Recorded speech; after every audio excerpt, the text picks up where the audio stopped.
کیا اللہ اپنے بندے کو کافی نہیں؟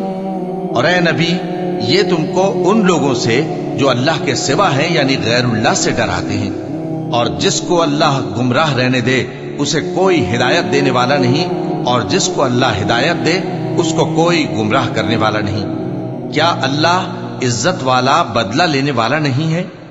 اور اگر تم ان سے پوچھو کہ آسمانوں اور زمین کو کس نے پیدا کیا تو کہہ دیں گے کہ اللہ نے۔ کہو کہ بھلا دیکھو تو جن کو تم اللہ کے سوا پکارتے ہو، اگر اللہ مجھ کو کوئی تکلیف پہنچانی چاہے تو کیا وہ اس تکلیف کو دور کر سکتے ہیں؟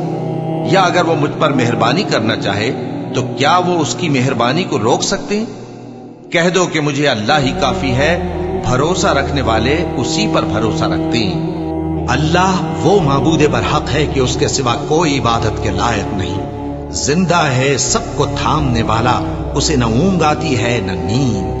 جو کچھ آسمانوں میں اور جو کچھ زمین میں ہے سب اسی کا ہے۔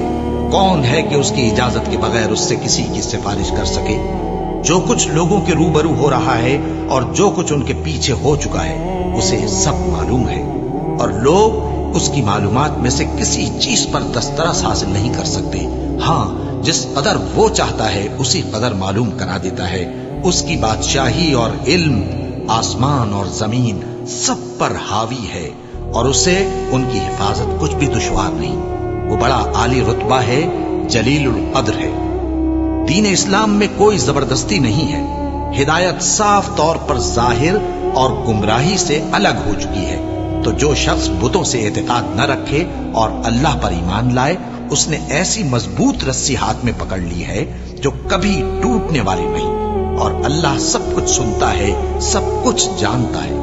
اور سن رکھو کہ اللہ کی یاد سے ہی دل آرام پاتے ہیں۔ جو لوگ ایمان لائے اور عمل نیک کیے ان کے لیے خوشحالی اور عمدہ ٹھکانہ ہے۔ جو شخص دنیا کی آسودگی کا خواہش مند ہو تو ہم اس میں سے جسے چاہتے ہیں اور جتنا چاہتے ہیں جلد دے دیتے ہیں، پھر اس کے لیے جہنم کو ٹھکانہ مقرر کر رکھا ہے، جس میں وہ نفرین سن کر اور درگاہ الہی سے راندہ ہو کر داخل ہوگا۔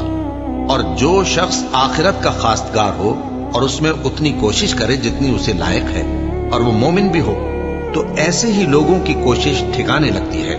ہم ان کو اور ان کو سب کو تمہارے پروردگار کی بخشش سے مدد دیتی ہیں، اور تمہارے پروردگار کی بخشش کسی سے رکی ہوئی نہیں۔ دیکھو ہم نے کس طرح بعض کو بعض پر فضیلت بخشی ہے، اور آخرت درجوں میں دنیا سے بہت برتر اور برتری میں کہیں بڑھ کر ہے۔ اور اللہ کے ساتھ کوئی اور معبود نہ بنانا کہ ملامتیں سن کر اور بے کس ہو کر بیٹھے رہ جاؤ گے، اور اس خدائے زندہ پر بھروسہ رکھو جو کبھی نہیں مرے گا، اور اس کی تعریف کے ساتھ تسبیح کرتے رہو، اور وہ اپنے بندوں کے گناہوں سے خبر رکھنے کو کافی ہے۔